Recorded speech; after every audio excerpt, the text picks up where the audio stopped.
Okay, we had some good news in the movie industry this week. Yeah, we did. You ready?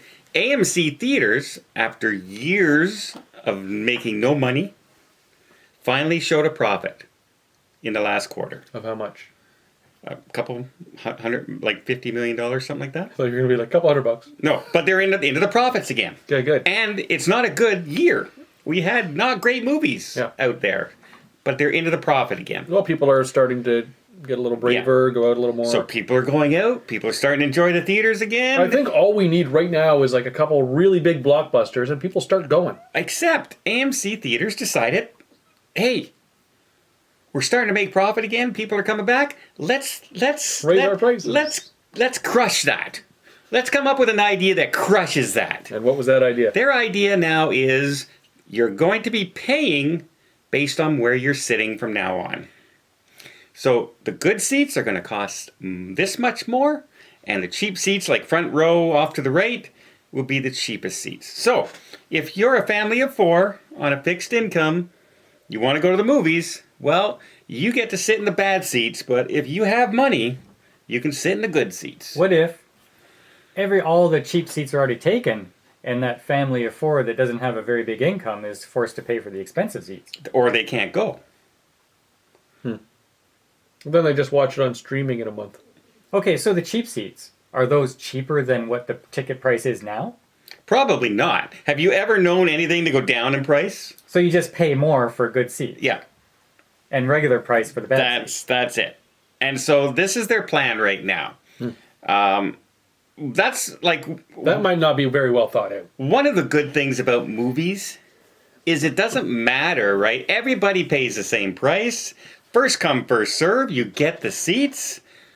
Early bird gets the seat, right? That's the way it should be. Now they're saying, no, if you have some money, you can get the really good seats. And don't worry about the poor people. They're making it a class society in the theater now. Who thought that was a good idea? So now, when we go to the movies, Paul's going to be sitting in the... Well, he'll be in the front row off to the right.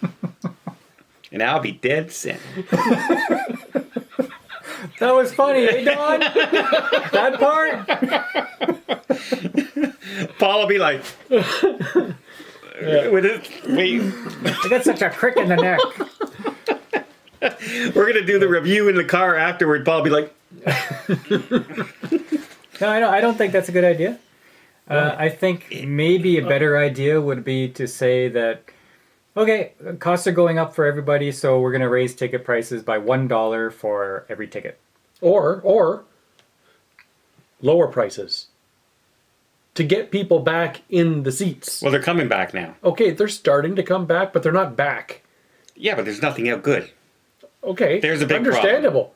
But if you're a theater right now, all of theaters are taking a hit. Like, all theaters are taking a hit. A big one. Yeah, well, So lower those prices, even if you're lowering prices a little bit with the popcorn and vending stuff.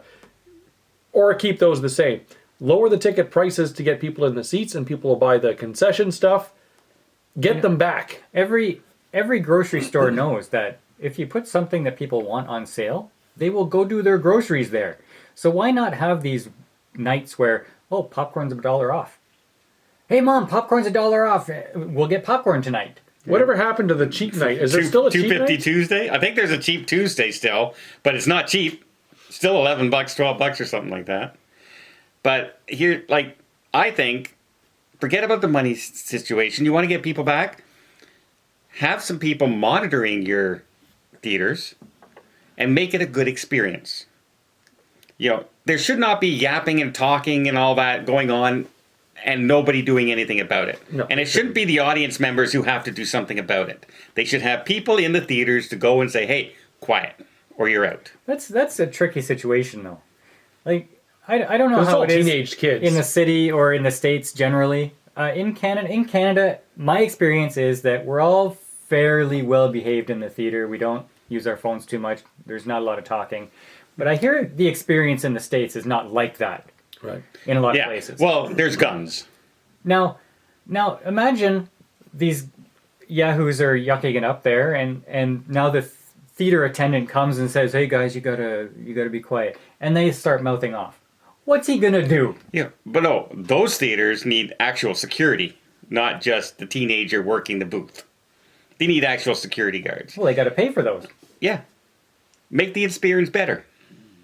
Okay, well, that sounds like a cost, not making money experience. then. Well, if you make it better and people feel comfortable going in that, and they because I don't think that's why people are not going. I think that's a big deal. People say the theaters are, especially in the States, the theaters are dirty, it's noisy, people are disrespectful. Make it more like The problem, I see I've gone to theaters in the States, I've gone to theaters here in Canada, and there's a big difference. There really is. the big problem is that people know if I don't go see this in the theater this week, I can watch it at home in a month. Yeah, I think that's the thing. Yeah. Like, even if it doesn't come out on streaming, there's a way to pirate it somewhere in a month or two. Yeah, You and see- so the only thing that they can do right now is to lower seat prices. That's Actually, it. the thing they should have done when Hollywood and like Disney went to them and said, you know what, we're only going to have a 5-week window now, and we're going to put it on our streaming service. They should have said, okay, you're not allowed to play in our theaters. Yeah, well, yeah, the whole window before from release to streaming, that has ruined everything. Yeah, yeah, and because the studios are building, we want to make money on streaming. Well, if it takes 3 months to get to streaming, it's not making you less money. It still has the same buildup as it does. In fact, they prove that having the movie in the theater builds anticipation for when it comes to streaming for the big movies. Look at Knives Out. People were furious that it got taken out after a week. They couldn't go see in the theaters anymore. They were furious. Yeah. People were complaining to Netflix. They were sending in letters, all kinds of stuff, because they wanted to see it in the big screen. I and they hate that I couldn't. can watch it for free now. Yeah, they did. It was an actual half-decent movie. I think the biggest problem is that the entertainment, like I said before, the entertainment industry is owned 75% by Disney, like with Lucasfilm and Marvel and stuff like that. So if there are no good movies coming because there are lots of studios pumping out good movies, people are not going to the movies. Yeah. I am tired of going to see superhero movies. And if that's 10 of the good movies coming out this year, what kind of experience is that? Well, not only that, the trouble is they're greenlighting so many bad movies. And I think it's because it's all about fast content. Fast content, fast content, fast content. Well, that's all they're coming. Okay, so they're coming off 2 years of not being able to get together to make a movie. So yeah, they're just pumping out. But even the movies they're making for the theater, they're thinking streaming in mind. And so they're not putting the effort that they used not to. nearly like Top Gun Maverick. Like look Yeah. at that. Like, look at the list we did of the movies coming up in 2023. I can remember Quantumania, Cocaine Bear, and Super Mario. I can't remember any other movie. You're going to be real disappointed because they're over in a month. And you got the rest of the year to go. And I know those aren't going to be awesome, but those are the ones I that... know, Cocaine Bear just Cocaine might Bear be looks great. like it might be awesome. No, awesome in the way that it's ridiculous. Yes. But not a good movie. No. Right. Okay. No.